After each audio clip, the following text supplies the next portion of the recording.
Good. All right, welcome back. Mongo Matters. Season 2. Episode 2. Live at NMG Studios in Roselle Park, New Jersey. That's not a media group to the uninitiated.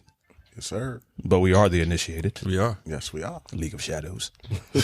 But, gentlemen, great first episode. The feedback was good. A lot of people had a lot of interesting things to say from both the male perspective and the female perspective. If you're new to the show last week, we talked about the dating scene in 2022 and how it's like the dating pool has pee in it. That's the title of the episode, so you pretty much gather what we was talking about on that. So the feedback was so good and people had so much to say after the show that we said, why not dip back into the whole dating relationship scene? Because it's like a hot button topic, right? So we was discussing and this topic came up. And at first I was like, nah, we can't talk about that because that was like a viral thing a while ago, a couple months ago, whatever like that.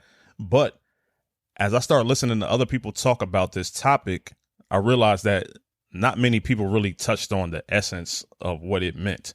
And what we talking about today is the table, this metaphorical table of when you go out and you're dating somebody or you're courting somebody, asking that question, what do you bring to the table as a man? And what do you bring to the table as a woman?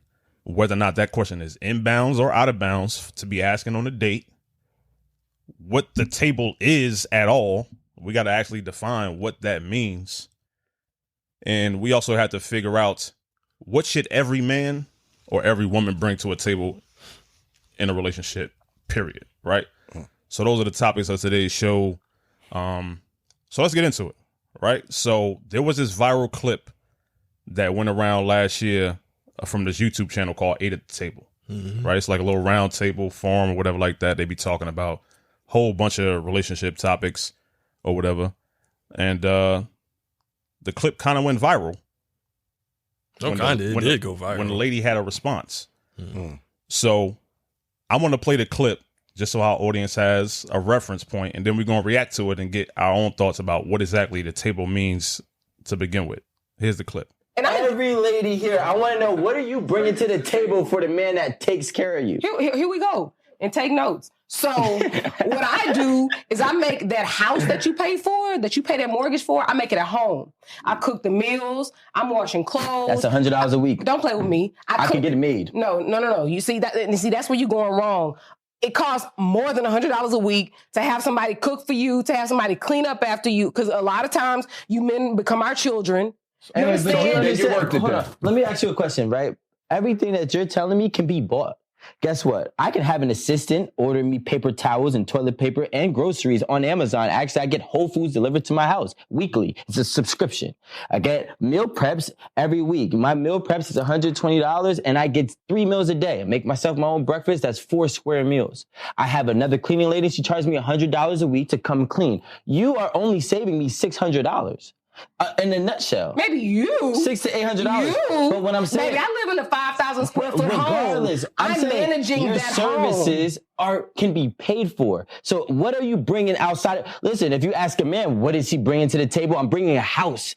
So that was 8 at the Table, their YouTube channel. That clip went viral. I understand both sides, but let's talk about the table in general, gentlemen. What the hell is this table? Jay, go ahead, man. Start off. All right.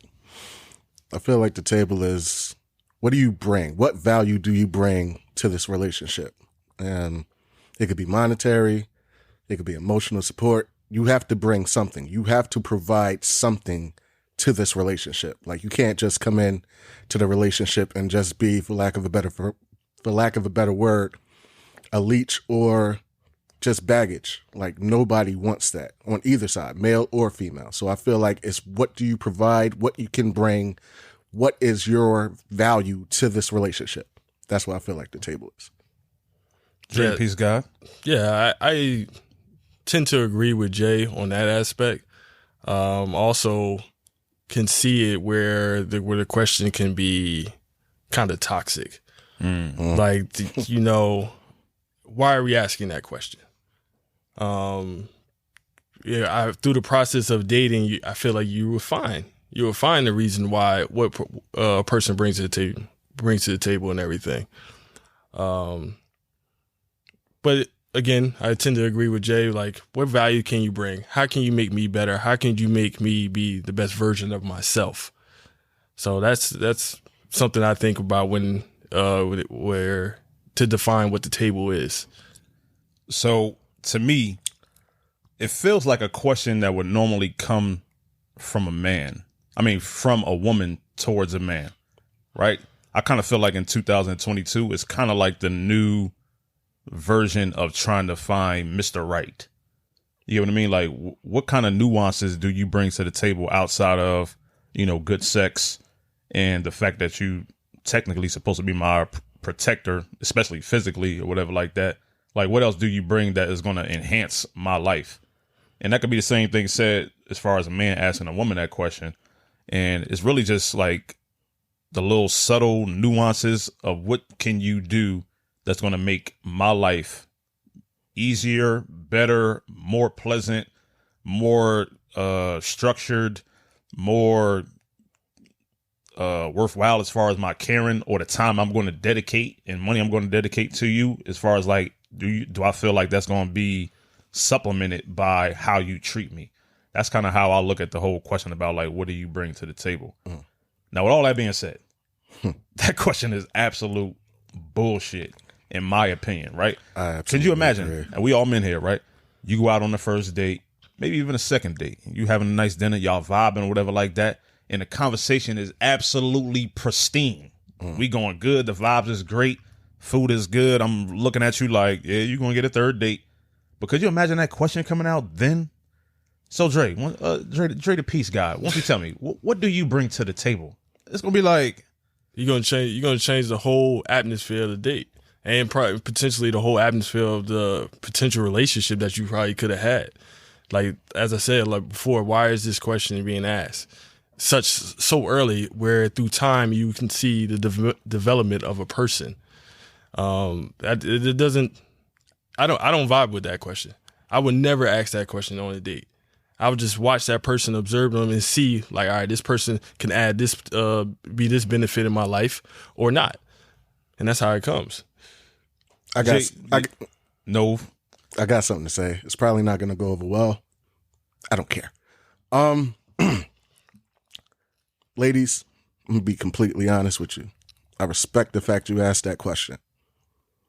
With all due respect, it's a lazy fucking question. Jay about to get hot in here. Nova's about to get hot in here. It's a lazy, half-hearted, skip to the end, cliff note question. I understand why you ask it. However, if I was to base everything based on that question, a lot of people wouldn't make it to that second or third date. I feel like that question is so inflammatory on so many fronts. I understand why you ask it. Once again, I get it. There's a lot of motherfuckers out here that's fucking it up for everybody. I understand that.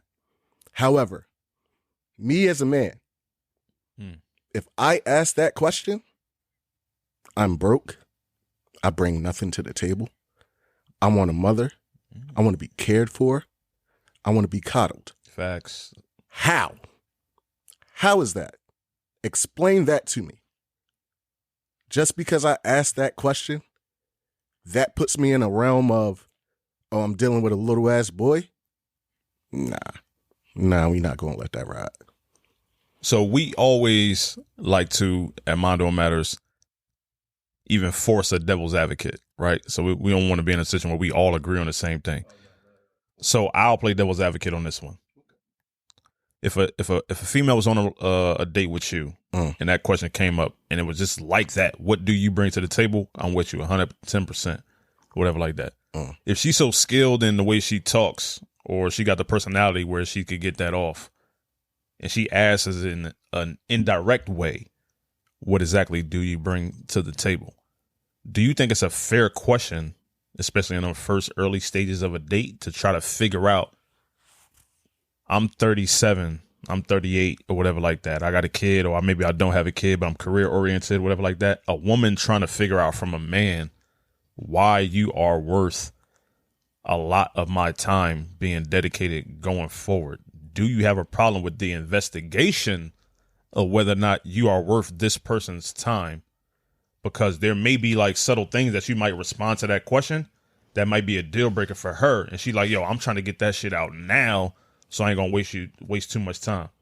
I understand the investigation or the curiosity in the question. I have no problem with you asking that question. I need you to understand me answering that question really solves no issues or qualms you might have. It doesn't mean anything either. I can always lie. It doesn't. No, I can always lie. Yeah, you could be a poser. I can also present some type of facade that I think you want to hear, such as, oh, I'm stable. I'm in a good spot mentally. I bring stability. Emotionally, I'll be able to cater. Yeah, I can run that down for you. But if you want me to be frank and honest, if you want me to sell you a bridge, I can do that. That's not a problem. Pay attention to my actions and my intentions towards you. That tells you everything you need to know. So, yes. And if the question was posed with a scenario about what would you do in said situation, how to take care, it could be better presented to us men. But as Jay said, that if our actions will always show, our actions will always dictate how a relationship goes. So throughout the time, as I said before, like you would be able to see so whatever somebody brings to the table, whoever brings it to the table. I don't actually vibe with that question at all. I mean, but if we're talking about scenarios, something that may have happened in real life and you comparing your life situation to that, I would be able to have a conversation about it. But throughout time, I want my future partner to look at me as like, all right, this person, they can see Dre as adding this value to my life, as opposed to whoever is I'm trying to be with adding value to mine. Oh, hold up. Okay, I heard that. So what I just heard is probably somebody out there saying, well, we pay attention to men's actions and their intentions, and y'all still be on some bullshit because there's still some posers. So I pose this question to you. Even with all that being said, ladies, you've taken your time with a man. You've done your due diligence. You've done your research. You've investigated everything. You've gone through this whole trial and tribulation of what you bring to the table. How many times have you still gotten it wrong? That's a valid point, Jay. That's a valid point. Just asking the question. That's definitely a question that I would like to see some responses in the comments. Just asking. Just asking. That was all right. So how about this? Question. Right. So one of the things we wanted to kind of touch on was whether or not it was an inbounds question or out of bounds question to be asking early stages of dating or whatever like that. Though I feel the question is bullshit, it is an investigating question of trying to get an idea about what you potentially might be getting yourself into, or what you might be able to reap from your relationship or whatever like that, right? I got no problem with the investigation portion, because that's what dating is really all about, getting to know somebody or whatever like that. But at some point in time, when you're dating somebody, the conversation kind of turns serious, right? But for your hopes, here's the reason why I think the question is bullshit. But at the same time, I'm kind of like, if done right, I get it. A lot of times, as men, keep it a bean, we get into that investigating process after we either been intimate with the woman, or we've been on a few dates or some shit like that. We've been on about 5 or 6 dates or whatever like that, and we getting a feeling about what type of woman this person is, what type of human being this person is. But correct me if I'm wrong, a lot of times we don't be asking no hard questions when we really just be dating, getting to know each other. It really just be like, all right, we just gonna bounce vibes off of each other, whatever like that. But as far as like questions about like, do you want kids? Maybe now at our age that'll come up, but back in the day we wasn't asking those questions. Like, how do you deal with conflict in relationships or whatever like that? That's not a first date, second date question. We'd be asking that like when we be huddled up or whatever like that. Definitely throughout time, right? So we'll get into this like physical entanglement. Shout out to Jada Pinkett. We get into these physical entanglements with people, whatever like that, and then the hardcore questions start coming up. So while I kind of despise the question in its raw form, what do you bring to the table? It does accelerate the investigating process kind of earlier, because we as men, I kind of feel like we slow to the whole, what do women bring to us that's different from any other chick that I could get it from outside? Am I right or wrong on that one? You I'm not gonna say you're right or wrong on it. You have an interesting thought on it. I think that it wouldn't be Dre, before you go, let me ask you this question, because I want to shape your answer a little bit. Or I want to frame your answer a little bit. okay.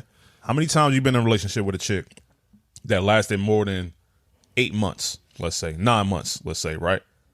And you start realizing realizing stuff about this chick, and you be like, damn, I never even investigated whether or not she was even like that. I'm not going to give a number count, but I definitely, Fair enough. I definitely use my spirit of discernment quicker than 8 months, and I can tell whether a person can add some type of value to my life. Fair. I am, very in tune with that.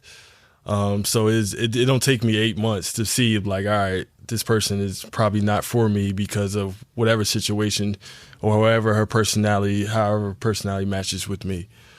I think that we as men, you're right in the aspect that we don't investigate. But when we do investigate, it sounds like sometimes we come from a place of possible desperation, like nothing else is out there for us. We can still kind of do our vetting process throughout the time instead of kind of putting that question out on a second date.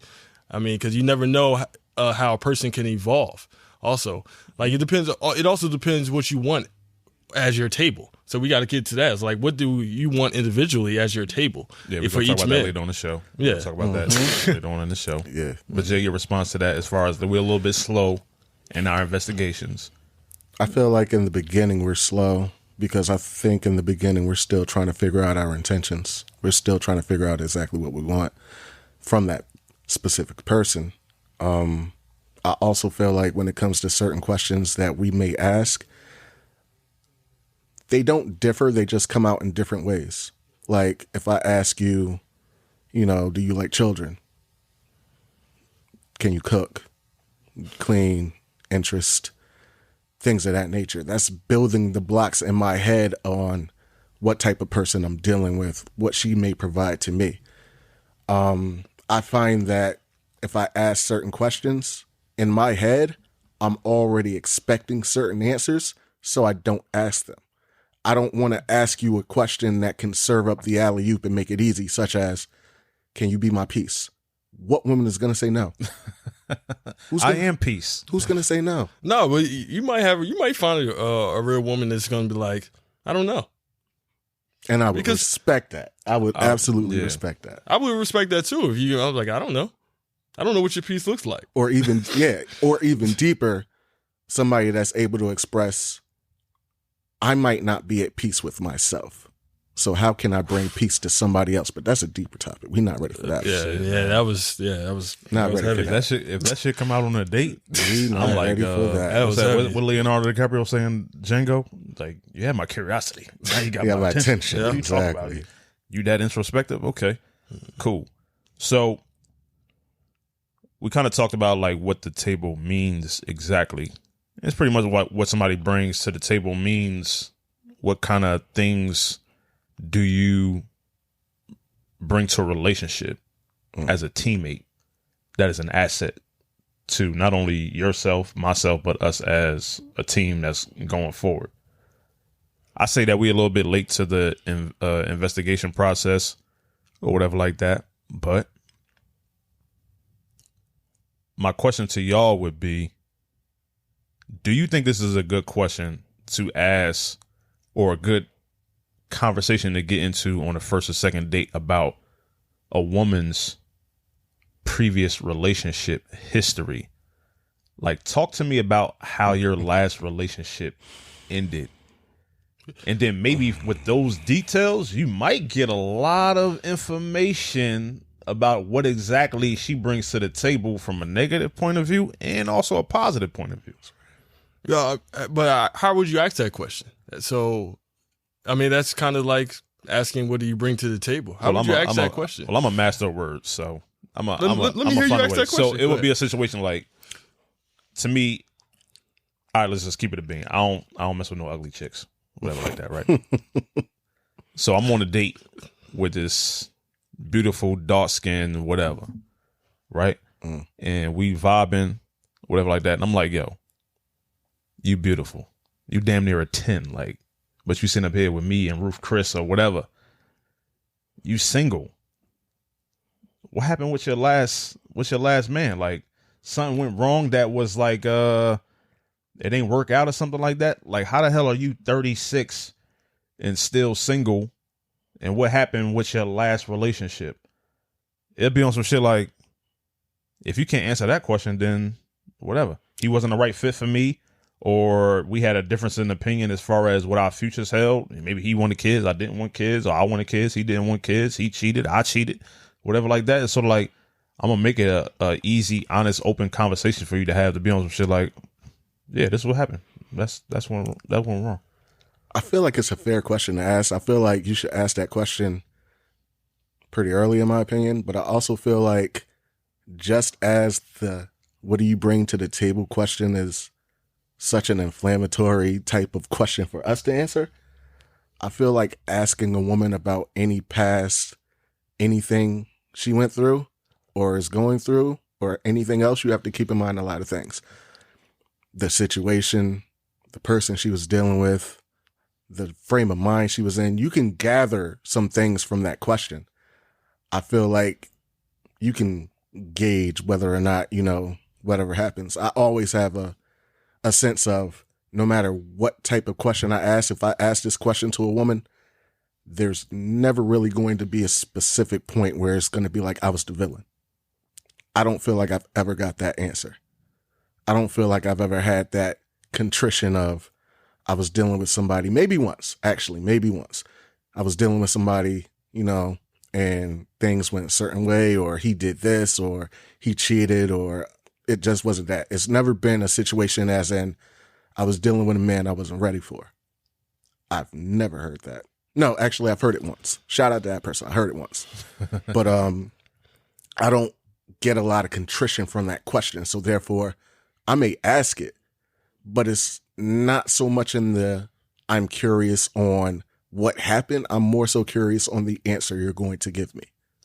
Like, what role did they play a part of that failed relationship? Exactly. Can you accept responsibility if it was indeed something you did, rather than put it on as, well, I was dealing with this poop putt ass thing. I get it. I understand it. I've run into that situation where you hear like a woman say like, I just got tired of him, or something like that. Or we went our separate ways, or something like that. Yeah, or things just didn't work out.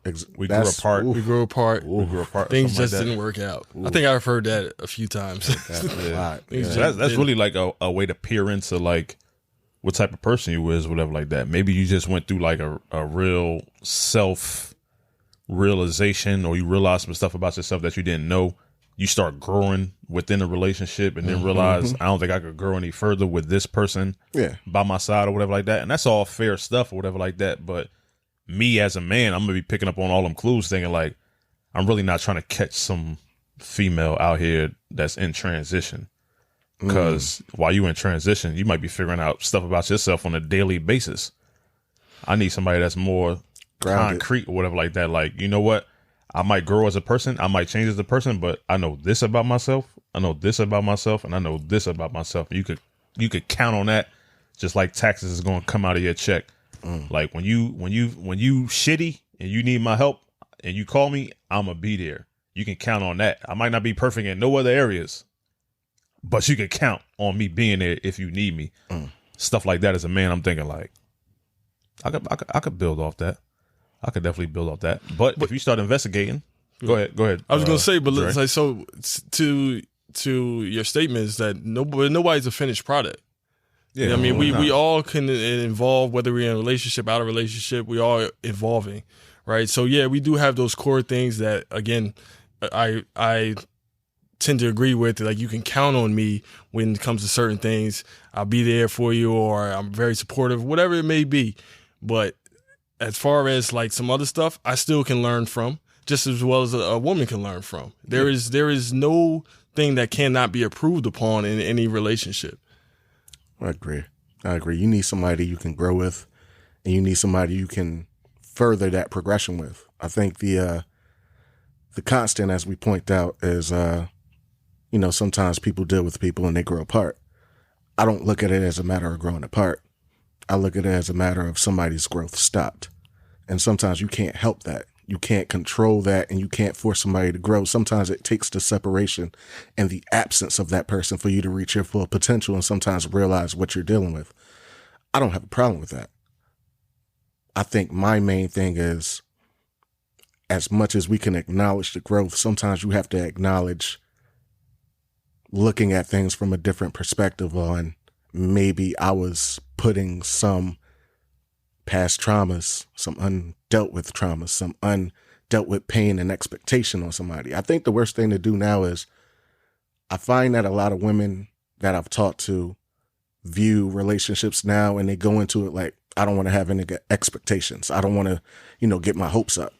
And I understand why you do that. I understand why you go into it. No expectations, no pain.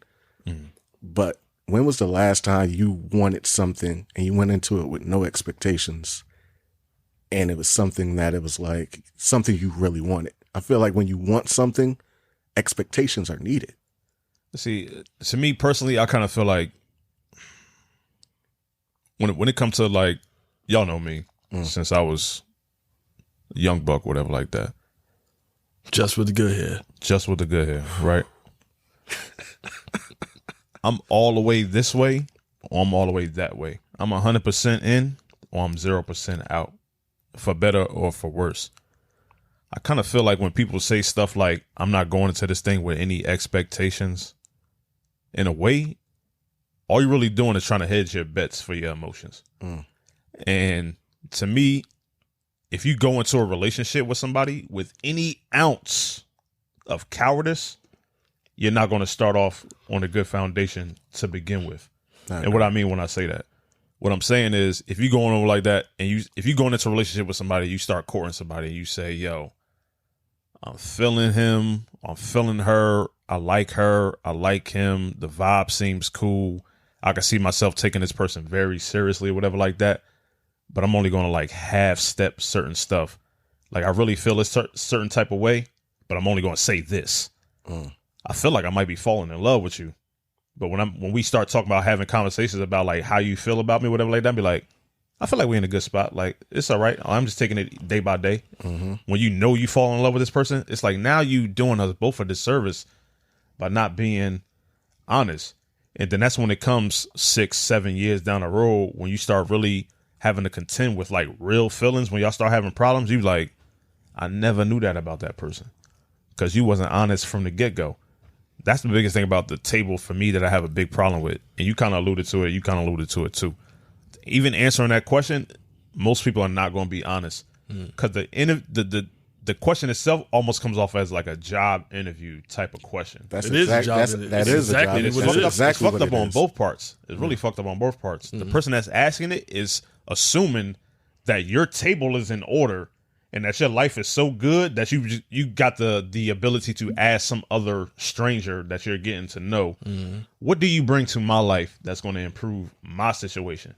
Well, who says you got your situation in order, sir or ma'am? So it's sort of like, agreed. It's a bad question from that person that's asking the question, and then from the person that has to answer that question, you kind of put in a job interview situation. When they be like, anybody out there that listens to the show ever been to a job interview, they ask you like, sell your best parts of you. Tell us about the time where a person was in need and you stepped up and helped out. You lied. Absolutely. You know the stories I told to that in question? most cases, you do lie. Yes, you lie. I've told some wild ass stories on that question. Somebody was parachute failed. I cut my parachute. I gave them my parachute, and I just fell to the ground without one. On the way to this interview just now, I saved the baby. Exactly. I saved And you the baby. adopted it.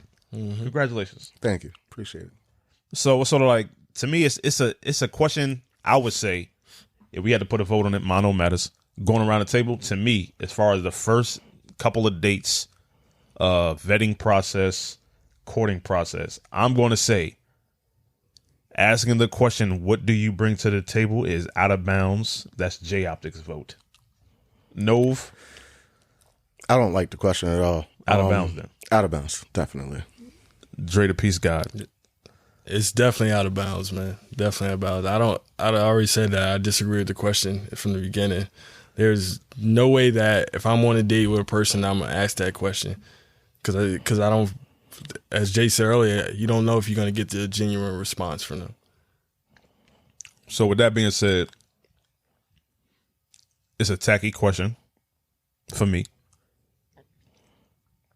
but it don't mean it ain't real. There is a table. Oh, yeah. Definitely is. So can we have a quick conversation about, as a man, what you should bring to the table, what every man should bring to the table, and as a man, what every woman should bring to the table. So I got this clip. I want to play it for y'all, get y'all reaction to it. It comes from a YouTuber. Well, she's not only a YouTuber, but she's also a TikToker, a podcaster, an author, and a speaker. Her name is Shalia Vinny. And she had a clip that went on TikTok. I'm not sure if it went viral or anything like that, but I'm pretty sure a lot of people heard it. But to me, she kind of summed up what men need brought to their table absolutely perfectly. Take a listen to this. It doesn't matter what you make. Men don't care. When men ask you, what do you bring to the table? They're simply asking, do you know how to be my peace? Will you listen to me? Will you encourage me? Will you help me to pursue my dreams and to be a better man and a human being? Are you compassionate? Are you kind? Are you loving? Are you nurturing? Will you pray with me? Will you pray for me? I'm out here fighting the world. I don't want to come home and fight with you too. If I'm going to fight, I hope that you'll fight with me and fight for me. I don't want nothing else. And that's coming from a woman. I don't want nothing else. Only thing I would add to what she said. And I dealt with this in the past. Be who the fuck you said you was in the beginning. If you stood on a hill in the beginning of our relationship, you need to stand on that hill until the end of our relationship, whether or not that's breakup or death. If you're the type of person that say like, yo, my loyalty can never, ever be questioned, and you a loyal person and you loyal to the soil, your loyalty should never come into question. If you the type of person that say like, yo, no matter what, my love is going to be unconditional or I'll love you forever, stand on that. Don't deviate from that. If you said you honest, don't deviate from that. Don't tell me lies just to help my to help my ego or help my feelings or whatever like that. Stand on that. But her overall premise though, ain't all we looking for is peace. That is true. Peace, 100%. support. Yes, absolutely. Yeah, I definitely for myself. If you can be my peace, if you can help me have a balance to my life, because I might be on 10. If you could bring me back down, that's perfect for me. I don't really care what else you got going on. You know, I want you to be financially good, in your own right. If you have your own business or whatever you desire to do in life that you're doing, I want you to have that. But as far as our relationship, all I need you to help me balance out, be my peace, support me, be there for me if I have a low moment. Build me back up, encourage me to do things. If you can't do that, I can't be with you. I really, really love what she said. She touched on a lot of personal things and a lot of like, you know, you get into these conversations sometimes and you say you're looking for somebody to be your peace. And then it goes into a deeper question like, well, how exactly do I do that? I mean, here's one that I don't think a lot of people pay attention to. Ladies, if your man comes to you with great news, I just got a promotion at a job, you know, whatever, I'm excited, I'm happy. Be excited for that man. Show him the same level of excitement you would show your girl, like, hey, I'm having a divorce party. Yes, like, give me that energy. I don't want a text that says congratulations, 3 exclamation marks, sprinkles. That does nothing for me. At that point, you make me question, why should I even bring this news to you? Because I don't feel like you're reciprocating the energy I feel I need to hear. Like, be your man's peace, be your man's cheerleader, be your man's provider. Like, I don't need your money. I don't need that. I need your time. I need your understanding. I need your peace. Oh, yeah. Sorry, but affirmations, too. Affirm me. Can we talk about it? Can we talk about it? So I had actually read a Reddit. Somebody had asked a question about as a man, what do you need from a woman that is brought to the table? And that was one of the things. It was physical and verbal affirmations. Yep. Because what I think women don't understand about us is, especially as black men, which we are, 3 black men doing this show, is how many times when we lock the front door and we go out into the world, how many times we got a code switch, how many times we got to deal with covert racism, people gaslighting us, people talking behind our backs, having to maintain this standard of being this strong, dominant alpha presence in situations that we might actually feel vulnerable in. How many times where somebody might ask us, "Oh, how you doing?" and we'd be like, "Man, I'm just trying to get through the day," or whatever like that. And I'm just trying to survive. I'm just trying to survive, and the conversation get left at that, and you don't even think about it until, God forbid, this man do something to harm himself or somebody else. It's so much stuff that we got to deal with when we leave the crib, or don't even leave the crib. Every time we got to swipe the card. Every time we got to be quiet when we want to really speak up. Every time we speak up when we really want to be quiet. Anytime we got to deal with these emotions that flood us, but we don't have no place to vent it to because somebody really don't understand. And then women get in these situations where I think a lot of times they'll take it for granted. Like, yo, when I come home from work and I got to deal with all that stuff, I'm really not trying to have my partner give me no attitude right now. Like, God damn, I really had a tough day. And when I say I had a tough day, please just don't leave it at that. Investigate a little bit further about what is really bothering me. If your man came home from work and he was like, yeah, I was running late for work this morning, started off my day all fucked up because I got pulled over by a cop or something like that. Given everything that we had to deal with the cops, you might want to investigate a little bit further. How'd that make you feel? Was you scared? Are you okay now? Did you get that out your system? Did you purge that out your system? Was your day all right afterward? Are you triggered now? Do you need anything? A massage? Do you want to talk to somebody or something like that? It's like we don't have any place that we could dump our stuff. And it's really tough. And I get that women carry a lot of stuff on their end too, or whatever like that. But when like Dre the Peace God said, whatever like that, all we need is you to be our peace. I will also add one caveat to that too. I will say we want you as women to watch our blind spots too. The stuff that we can't see, the stuff that we not thinking about. Because a lot of times we get so caught up in taking care of people around us, we forget to take care of ourselves. And a lot of times a good woman, a good wife, they will be looking at your health and how you're doing. Because when I think about my grandmother, God rest her soul, Pauline Rogers, she was always worried about her family. Grandbabies, nephews, aunties, uncles, her elders, whatever like that. It was always about, if there's anything I could do, you can always come to mama house. And as men, I think that's what we want out of our women, right? Absolutely. Safe spaces. Absolutely. I'd add, I absolutely agree with what you said, by the way. I'd also add, it's a lot more than, it's a lot more than being peace. I mean, a lot of people look at that and say that's easier said than done. But what I would add to that is, ladies, be present. Be present. Meaning, if we're having a nice night, if we're, enjoying each other's company and everything, I really don't want to compete with social media. I don't want to compete with the distractions of everything else, because on the flip side, let's say you're having a discussion with your man, you're telling him about his day and whatever, but his eyes are trapped in the phone. That's nice. Word. Yep. I'm here, but I'm not present. Right. Be present. It's a difference. I mean, yeah, you want them to be present. You want them to be in tune.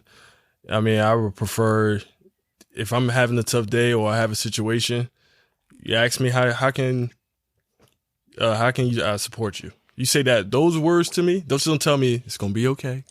It's gonna be all right. Don't worry about it. Don't tell me that. You know what I'm saying? Help me find some solutions to whatever my issue is. Be in tune with me. Be present, as Jay said. I think another thing too, that I'm married now, so I got a little bit more of a different vantage point than y'all do or whatever. But we've been talking off air a lot about grace, right?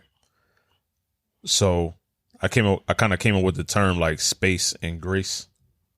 It's sort of like, I was reading this article and also talking to a coworker about this. But like, you know how when you first get off work and you come home and you come through the door, like them first 25 minutes is like super crucial, right? Because I'm transitioning from the outside world, decompressing, to the inside world. And I need some little bit of space to decompress and get my thoughts together, whatever like that. I could be super cranky because I'm hungry, or I just sat in traffic for 45 minutes or whatever like that. So you kind of need a little bit of space and grace. But having that be felt inside your relationship or inside your marriage, having that space and having that grace or whatever like that to say, yo, I might be having a moment of weakness as a man, and it really bothers me that I'm being weak because I want to be strong as a man. But having a partner that's going to be in your corner that says like, yo, I'm going to allow you space to feel less than yourself for a while until you figure out how to build yourself back up. And whatever help or assistance that you need to build yourself up, I'm here if you need me, baby. Just knock on me. I mean, just tap my shoulder. I'll be there to help you, whatever like that. But yeah, definitely knock on her too, if you know what I mean. Yeah, well, this is a rated R show, by the way, in case you didn't listen. Maybe TVMA. TVMA. But yo, give me space to come to you or use my home as a place to dump all my stuff that is bothering me that I don't have the answers for. I really don't know. I got a coworker that gave me some covert racism, or I had a situation where the person behind the counter that was taking my order said something that was kind of like slightly disrespectful, but I wound up taking my order and leaving. But on my way home driving, I'm thinking like, I really let this motherfucker get away with saying that. And I kind of want to drive back to the store and say something, whatever like that. But you know what? I'm going to take my ass in the house.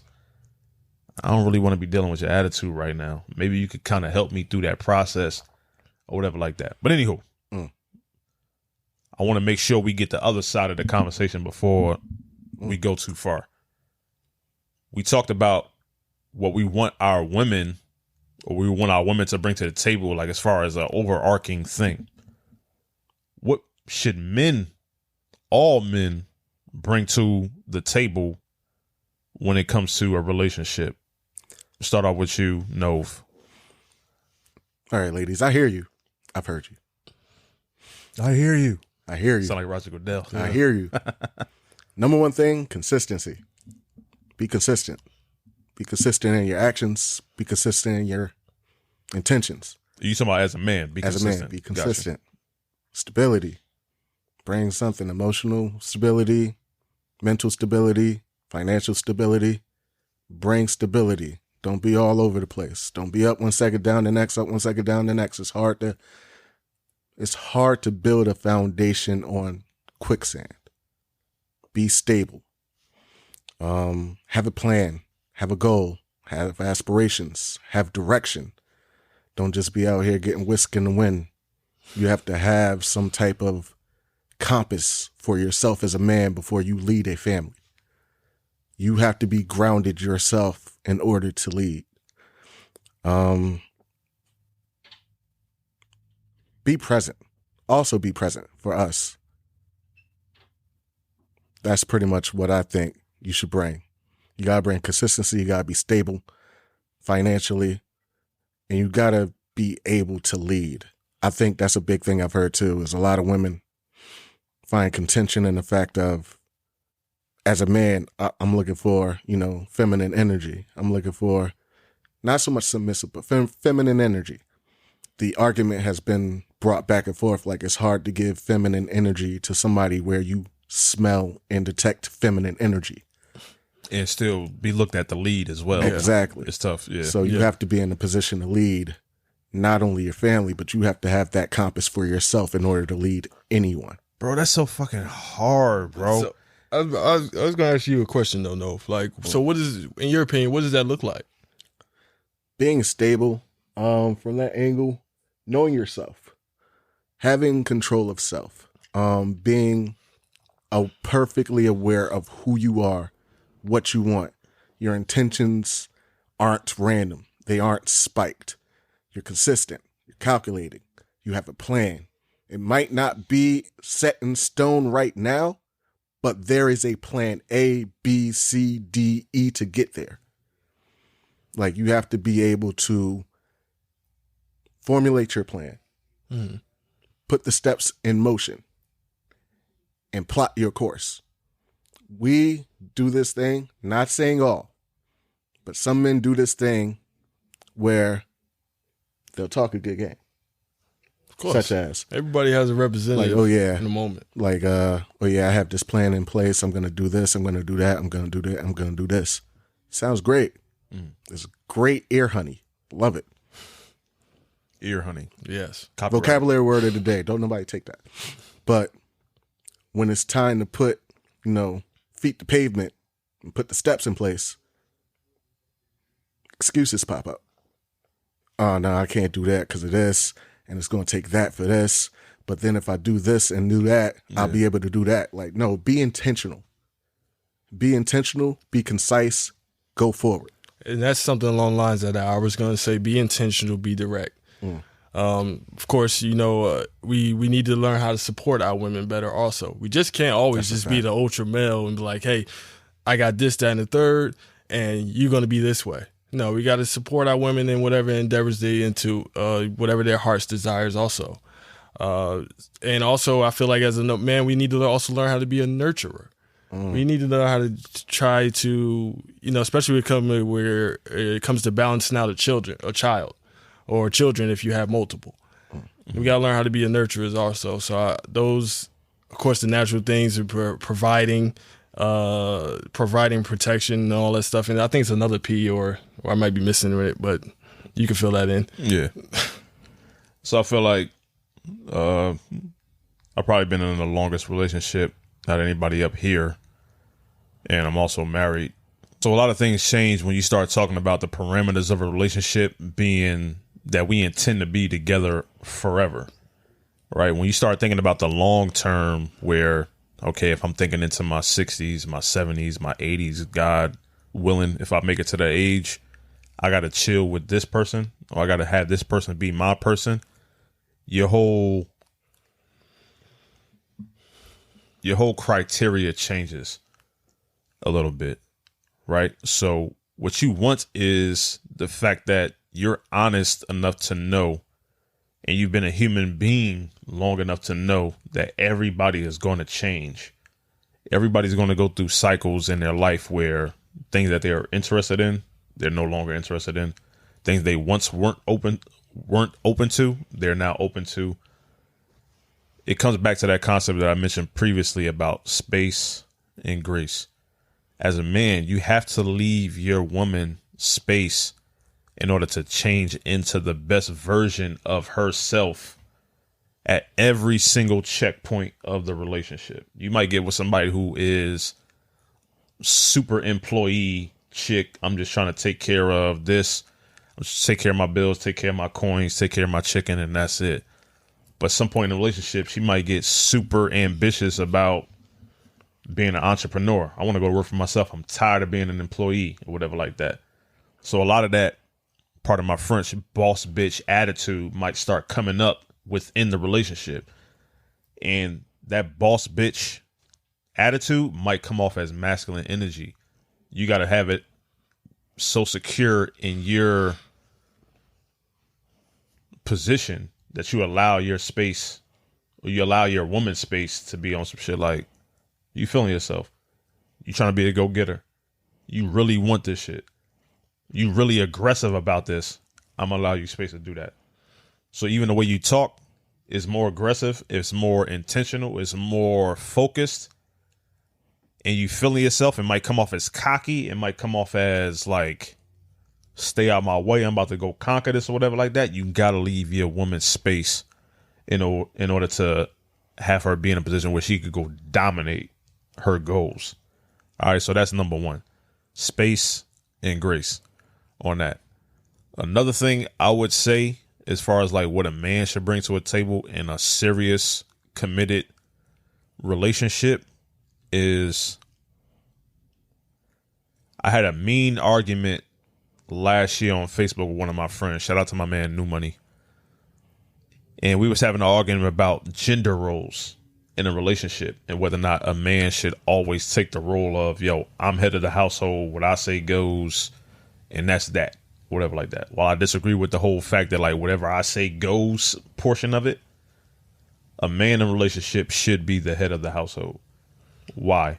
Because he is going to take the responsibility for all the failures, no matter how the fuck you slice it. Because I've been in this situation, even as a married man. If you even put out the inclination like, yo, man, how's everything going, man? Shit bad right now.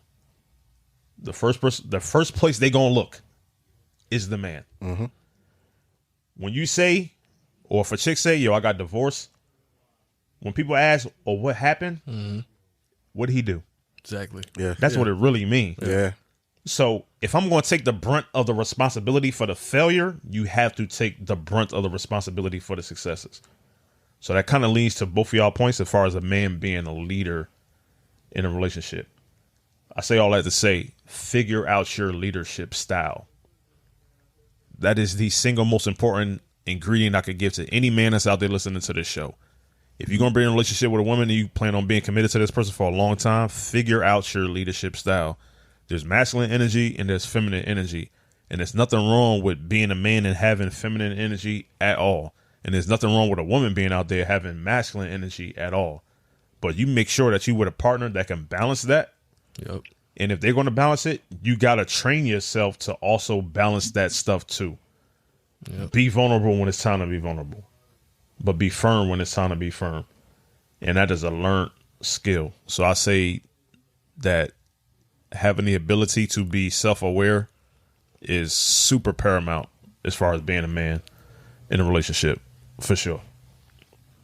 Yeah, I agree with that. Gender roles, though, I wanted you to speak more about that. Like, what is the defined gender roles? Like, say if a woman makes more money than you, right? She brings in more of the income, right? Yeah. So we are expected to basically pay all the bills, right? How would you go about that? You being actually the most experienced, as you said. Or how do you go about that? Let's rephrase that. So it really comes down to the foundation of your relationship, but it really comes down to the values. If you're in a situation where your woman makes more money than you, but both of y'all have a supreme high level of value on money, she's probably going to run the relationship. And when I say run, I mean she's probably going to be the one has the loudest voice in decision making. If you are the type of couple who doesn't value money as far as being like some type of barometer, as far as like not necessarily control, but say your voice in a relationship, it's not going to make a difference. But you should never put yourself in a position where you're relying upon your woman's finances. Ever. That's a fact. Ever. That is a 100% bad agree. idea. 100%. 100%. I can't make anybody understand that, but I would say if you're ever in a position where you're in that position, you would understand. Don't rely on a woman's finances at all. No, 100% agree. I feel like our income, especially now as I've gotten older, our income will provide most of for the household, right? If we need a little help here, or even if we're going so-called 50-50, depending on whatever your relationship, however your relationship is, you know what I'm saying? But we still can manage all the household with all the bills and all that stuff. So I 100% agree. I was just getting your perspective because I want to know what you thought. Yeah. Yeah, it's just how I feel as far as money. It is a factor in relationship. It's one of the main reasons why people get divorced in America, at least. So money is definitely a big factor or that like that. But I would say people's value systems can change within a relationship. And if your value system change, how you treat another person or how you treat your spouse will essentially change depending on what value you feel like they're bringing to the relationship at that time. So if somebody is in a situation where they like, when we first started off, I was one way, but now that we 10 years in, now I kind of feel like having fun is like more my thing. I want to travel. I want to have fun. I want to go out. I want to be more present on social media. I want to take more chances. I want to be riskier and stuff like that. It's sort of like you have to ask yourself as a man, am I willing to grow into that role of somebody who was maybe super conservative, now growing into 10 years later, somebody who is super extroverted, outgoing and stuff like that? If you can allow yourself that space, cool. If not, then you got to have an honest conversation with yourself as a man. Like, you know what? That ain't what I signed up for. Like, that's really not me. But before you even get to that point where you got to question whether you should be a part of the relationship, when you do a deep dive to figure out like what transpired to make this person be more extroverted, like what are they going through? Yeah. Sometimes it's not a necessary thing of them going through anything. It's just a natural growth in themselves as well. I mean, we all as human beings find a way to grow and find a way to evolve depending on circumstances and depending on environment. Maybe the environment changed. Maybe they finally got comfortable enough to allow that part of them to be explored. So yeah, that portion is more drastic changes. Like, you might have been introverted, whatever like that, but you lost a ton of weight. You feeling good about how you look or your specific appearance. Maybe you did a surgery or something like that and you got your body right where you feel more self-confident to put yourself out there more times. So while you might came off as like a homebody, very introverted before, now you want to go out. Now you want to have fun. Now you want to show off the fruits of your labor because you've been going to the gym 6 times a week for the last 10 years. And it's sort of like, oh, now I got to get to know that person now too. And it's sort of like, you got to kind of figure out in your head as a man, like, has the dynamics in my relationship changed to where it's sort of like I could deal with that space now? Because before it was very easy, but now I got a husband, or I got a wife, I got a girlfriend, I got a boyfriend who's getting a lot more attention now, who wants to go out to the club now, who was not very religious, but now they want to go to church every week. It's a lot of stuff that you got to be willing to change with. But as a man, you got to be flexible to say, like, are you going to affect the core values of our relationship or not? And you got to figure that shit out. And it's tough. It's tough to grow with. But I also say too, like, as far as what men should bring to the table, I think one of the things we got to check off the list too, and I feel remiss if we didn't mention, is from a physical standpoint, you should always be the protector, of course, of the relationship. You know, it's a bump in the night, in the middle of the night while y'all sleep. You're getting up. Somebody got to go downstairs. It's you, man. It's absolutely whatever like that. As far as discipline, I will also add this little nuance too. As far as discipline of any young boys, it should be the man. But I don't care what anybody what's the difference says. between a young boy and a young girl though? Like, shouldn't we kind of be that discipline and that balance? Because if the woman is, and traditional times, so-called the nurturer, right? Right. And stuff. And the man, it was a disciplinary in traditional times. Why can't we kind of keep that going forward? But So- in turn, we still got to kind of be both parents. But like, why can't we be a discipline for a boy? Why there has to be a discipline for a boy than a girl? Because it's different lived experiences. So if you have a situation where, let's say, you trying to teach a boy the value of using your words rather than using your fist, you know, as a father, my son is going to be placed in that situation more times than my daughter is. Why? Because typically women, when they find themselves in situations where there's conflict or confrontation, they usually result to their words first. I'm going to throw mud on your name. I'm going to talk shit behind your back. I'm going to gossip. I'm going to curse you out in front of your face. I'm going to write passive aggressive emails or text messages, or I'm going to cut you off or whatever like that. You rarely run into situations where you hear a situation about a bar fight and 2 women was involved.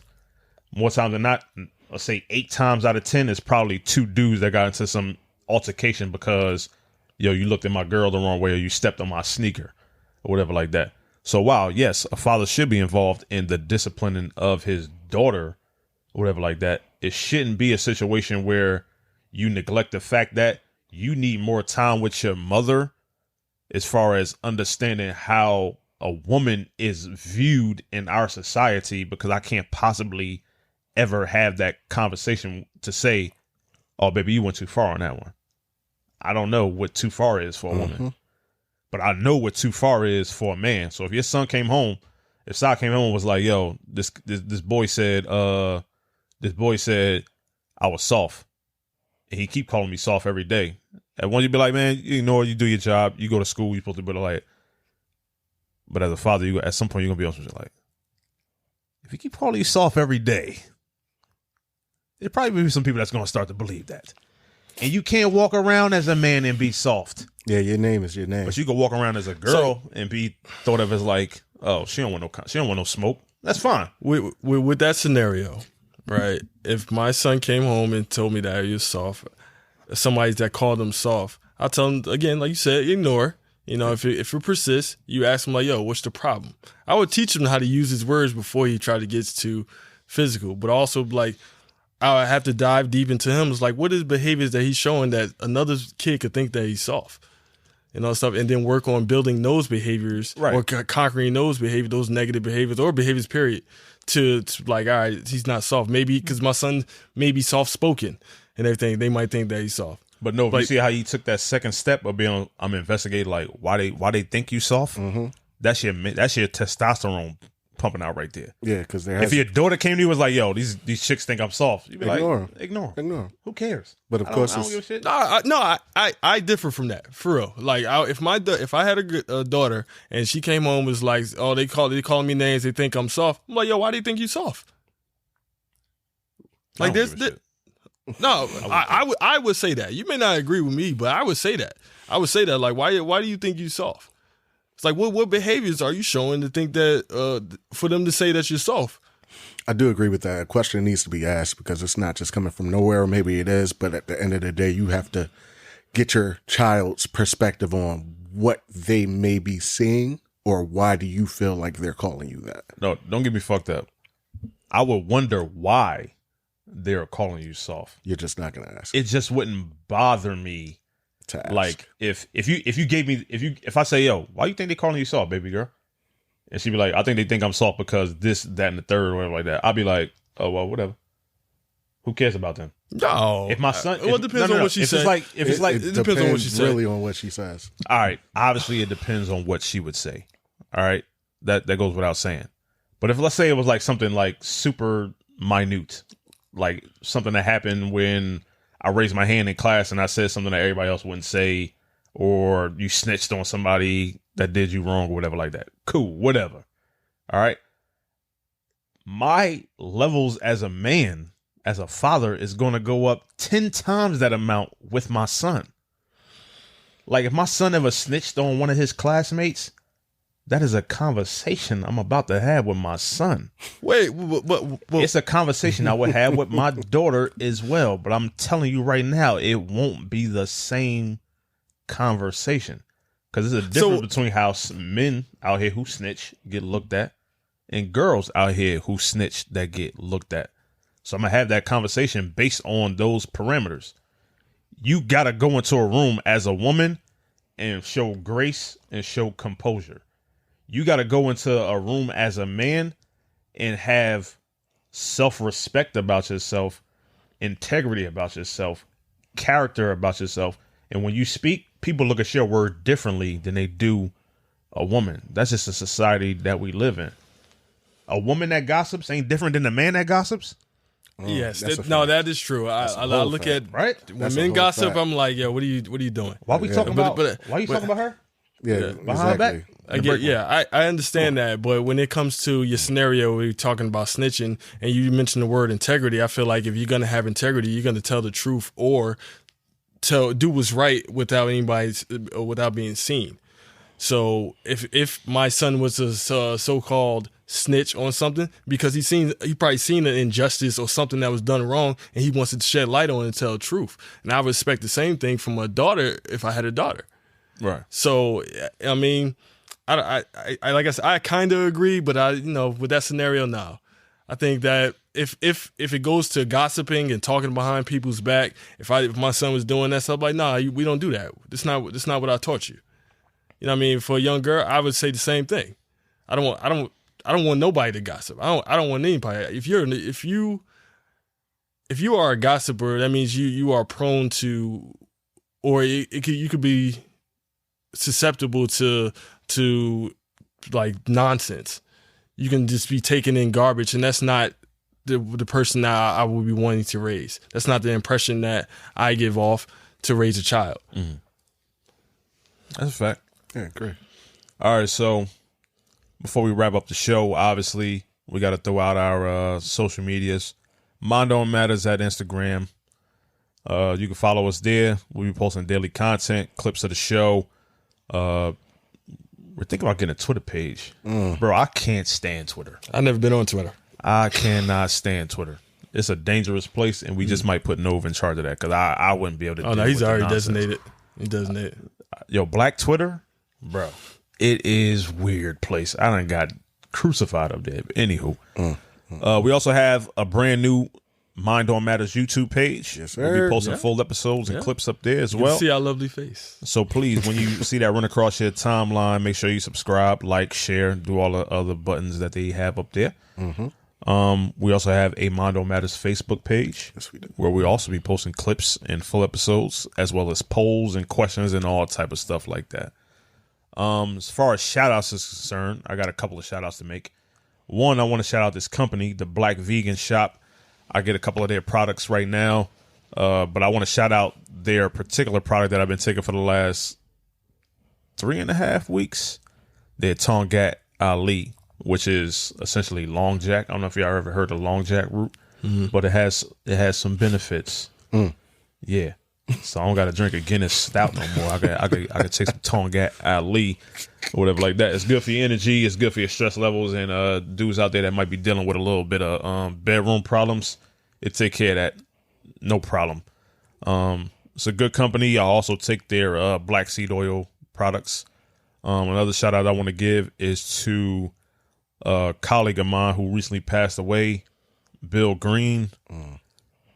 I remember every single thing you taught me when I first started working with you, sir. And it's very sad to see you go. I know you just retired from your job, but I just want you to know that every single thing you taught me about working, being a man, and life in general and what a man should represent, I take all those things to my grave. And rest in peace, Bill Green. You'll be missed, and condolences and prayers to your family. Gentlemen, you got anything that caught your eye this week? Anything that resonated with you that went viral? How's your energy levels? 1 to 10 Well, my energy levels is I would say a good 8 right now. Ooh. But, yeah, I like 8. You know, it was a good 8. I was on one this week. I was definitely on one. I was on one this week, but I do got a shout out to. I want everybody to follow or check out Esses of Healing. It's spelled ESSENC of Healing on Instagram and Facebook. She just had a grand opening. Check her out. She's supporting the youth and will soon be supporting adults. So check it out, people. Nice. Essence of Healing. Energy levels about a good, strong 7.8. 7.8. 7.8. Like round of applause. Let's round for it that. off to 8. Nah, you like gotta it. you gotta be honest with yourself. So it's a good 7.8. Unfortunately, I don't have any company shout outs as of yet, but it's coming. I do want to shout out, birthday shout out. Very important. Martha Jameson. Martha. It's your day today. Mama Nova. Mama James. Son. Been a pillar, been a North Star for me. I mean, I know everybody says, they had the best mom in the world. Fortunately for me, it's fact. So, I like it. Okay. yeah, happy birthday. Love it. Love you. Happy birthday, Mama. Yeah, happy birthday, Mama Jameson. She definitely does represent all the things that, as far as like what you would want in a partner, as far as like a man, like Standard. that true old school Karen. That's a standard. She got all that, and she could cook her ass off. Yes. But that's neither here Yes, nor there. sir. Whatever like that. Yes.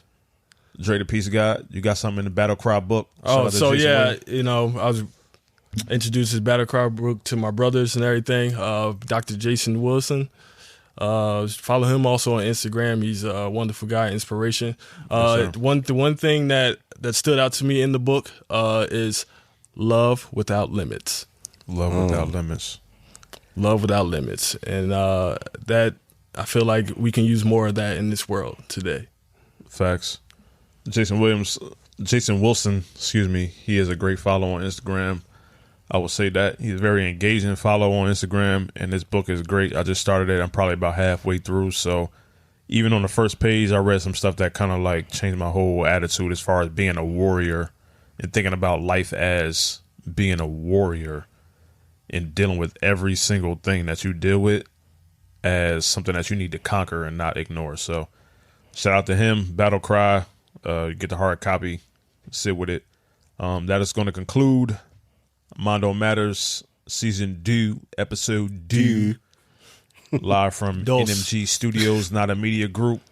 Shout out to the homies. And we'll catch y'all in the next one. Like we said before, first and third Thursdays of every month. You can catch us on Apple Podcasts, Google Podcasts, Spotify, Stitcher. If it's got a podcast directory on it, we're pretty much on it. We'll be there. And make sure you follow all our socials, and let's grow our YouTube page because we're going to be heavy on that. Let us know if you want us to start a TikTok page. I've been hearing that's popping. Ooh. I mean, I'm not in the there will TikTok be no crowd. dancing. Well, I don't think there will be, at least. But whatever. We'll see. Never what know. happens. Any questions, comments, concerns, show ideas, interview opportunities, Mind Comments. On Matters. Yes. Mind On Matters gmail@gmail.com. Mind On Matters podcast @gmail.com. Holla at us. We out. Later.